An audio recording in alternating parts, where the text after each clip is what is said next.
नमस्कार, मी पूजा कारेकर विविधामध्ये आपल्या सगळ्यांचं स्वागत करते। आज मी तुम्हाला नवरात्र उत्सव कसा साजरा केला जातो याबद्दलची थोडक्यात माहिती सांगणार आहे। आश्विन शुद्ध प्रतिपदेपासून नवरात्र उत्सवाला सुरुवात होते। या काळात शरद ऋतू असल्याने आपण याला शारदीय नवरात्र असेही म्हणतो। नवरात्र हा कुलधर्म असल्याने भारतात अनेक ठिकाणी तो आपापल्या प्रथेप्रमाणे साजरा केला जातो। आमच्याकडे पहिल्या दिवशी देवतांची स्थापना केली जाते, त्याला काही जण घटस्थापना असेही म्हणतात। आपण जो घट बसवतो तो मातीचा असतो। पृथ्वी तत्वाची कृतज्ञता व्यक्त करण्यासाठी हा घट बसवला जातो। पृथ्वी म्हणजेच निसर्ग हा पंचमहाभूतांनी तयार झालेला आहे। स्त्री विश्वाची उत्पत्ती करणारी म्हणून तिची कृतज्ञता व्यक्त करण्यासाठी आपण या शक्तीची उपासना करत असतो। ही शक्ती आपल्या मन, बुद्धी आणि चित्ताने त्यांचं संवर्धन करत असते। शाक म्हणजे वनस्पती, म्हणजेच अनेक वृक्ष, ज्या वृक्षांपासून आपल्याला फळभाज्या, अनेक औषधी वनस्पती मिळतात, म्हणजेच या वृक्षातून आपल्याला अन्न मिळत असतं, म्हणून तिला शाकांबरी असेही म्हणतात। आणि जी सामर्थ्यवान आहे, असुरांशी युद्ध करणारी आहे, अशा स्त्री शक्तीला आपण दुर्गा म्हणतो। घटस्थापनेबद्दल आपण बोलत होतो। घटस्थापना जी आपण करतो त्याला वेदिका स्थापना असेही म्हणतात। आपल्याकडे परातीमध्ये शेतातील माती आणून ती घालतात आणि त्यामध्ये 7 प्रकारची किंवा 9 प्रकारची कडधान्य घातली जातात। त्यावर दररोज पूजा करताना पाणी शिंपडलं जातं आणि दररोज त्याचे कोंब वाढून हळूहळू त्याचं गवत तयार होतं।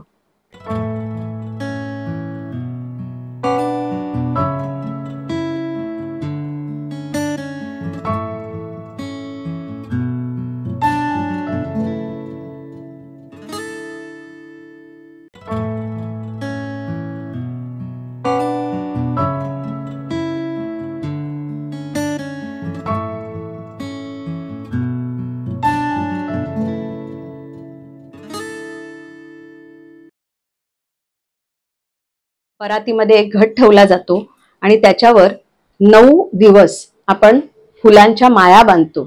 शक्यतो त्या झेंडूच्या फुलांच्याच असतात।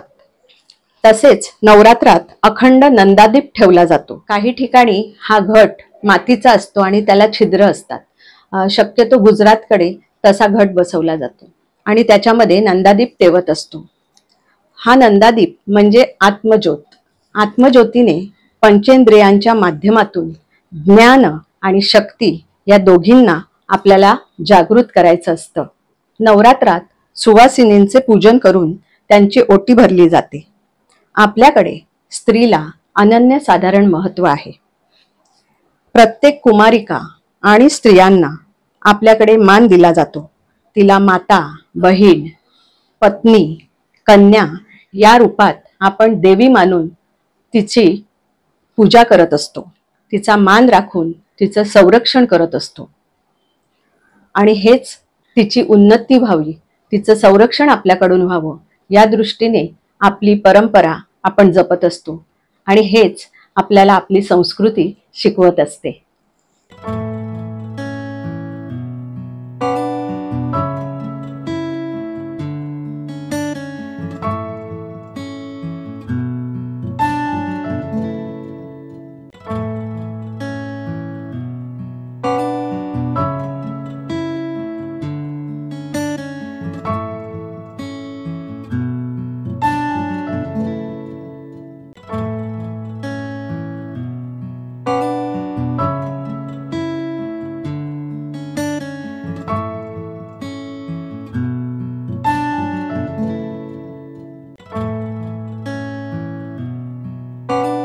आपण या काळामध्ये कुमारिकांचे पूजन करतो।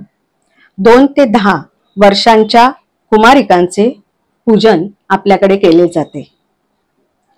या कुमारिकाच आपण घेण्याचं कारण असं की त्या अतिशय निष्पाप आणि निरागस असतात। त्यांना आपण आपल्या घरी बोलवतो त्यांचे पाय धुतात, त्याच्यानंतर त्यांना हळदी कुंकू लावतात, हाताला चंदन आणि अबीर लावलं जातं, भांगेमध्ये कुंकू भरले जाते, हाताला लाल दोरा बांधला जातो. त्यानंतर त्यांची 5 फळांनी ओटी भरली जाते. मुलींना त्यांच्या आवडीच्या वस्तू दिल्या जातात. हाताला अत्तर लावले जाते आणि लाह्या, केळं, शेंगदाणे, बत्तासा, फुटाणे हे सगळं देऊन आपण त्यांची ओटी भरतो. त्यानंतर कुमारिकांची आरती केली जाते. त्या कुमारिकांच्या पायाची धूळ घरात झाडली जाते, कारण आपण तिला देवी म्हणून पाहत असतो, देवीचं एक रूप म्हणून पाहत असतो. त्यांना वाकून नमस्कार केला जातो, त्यांचे आशीर्वाद घेतले जातात. त्यानंतर त्यांना जेवण खाऊ घातलं जातं. अशा पद्धतीने आपण कुमारिकांचे पूजन करतो.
या दिवसात कुंकुमार्चन केले जाते.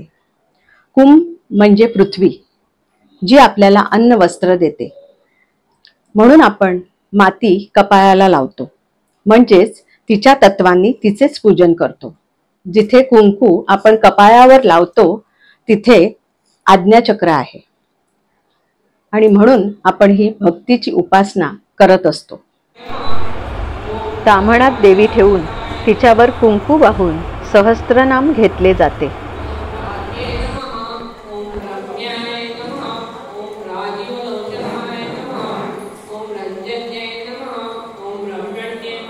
ओम रक्षकाय नमः.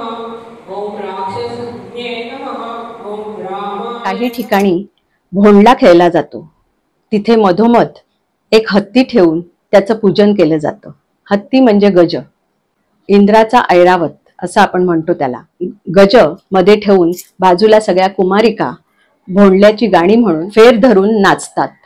थोडक्यात काय तर समाजात सगळ्यांनी समविचारांनी एकत्र येऊन उपासना केल्याने आपल्याला आनंद मिळतो, समाजाचं संघटन होतं.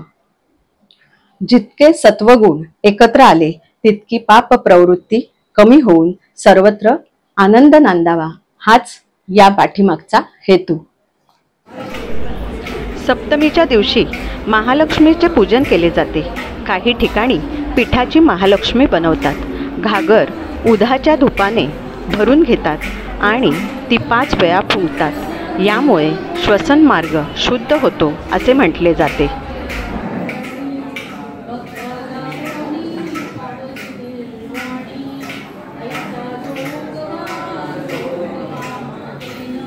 अष्टमीला होम हवन केले जाते, म्हणजेच यज्ञ केला जातो. होम हवन यज्ञ म्हणजे अग्नीची उपासना. तेजतत्व, आपलं जीवन हेच यज्ञ आहे. ज्याने आपल्याला जीवन दिलं त्यालाच कर्माची आहुती देणं हा त्यामागचा हेतू.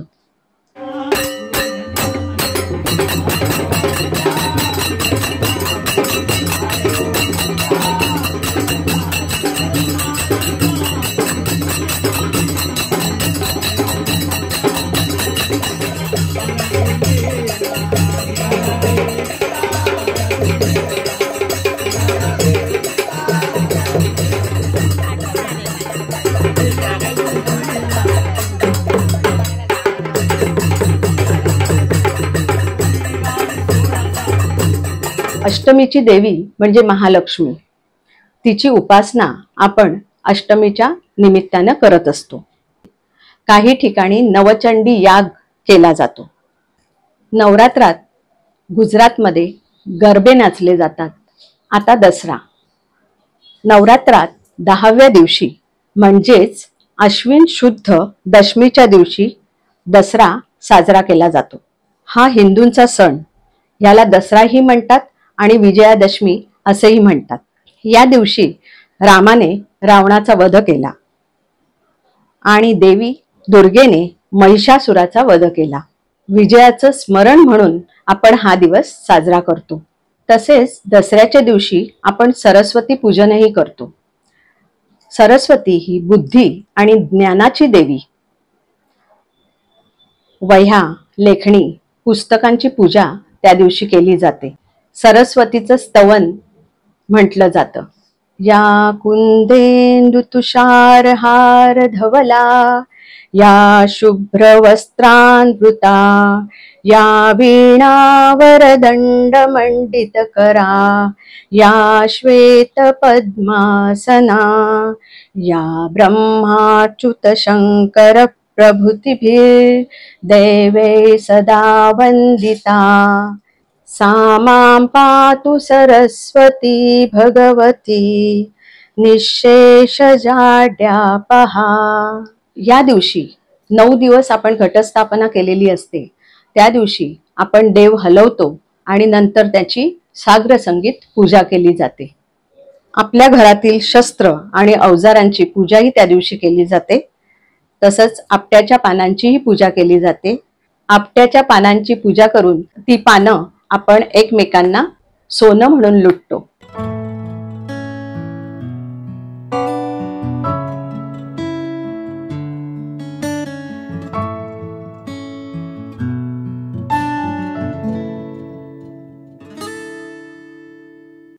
शस्त्र आणि शास्त्र या दोन्हीमुळे राष्ट्रामध्ये क्रांती घडवून राष्ट्राला उन्नतीकडे नेण्याचा हा एक उपासनेचा मार्ग आहे. त्या दिवशी गावाची सीमा ओलांडून सीमोल्लंघन केले जाते.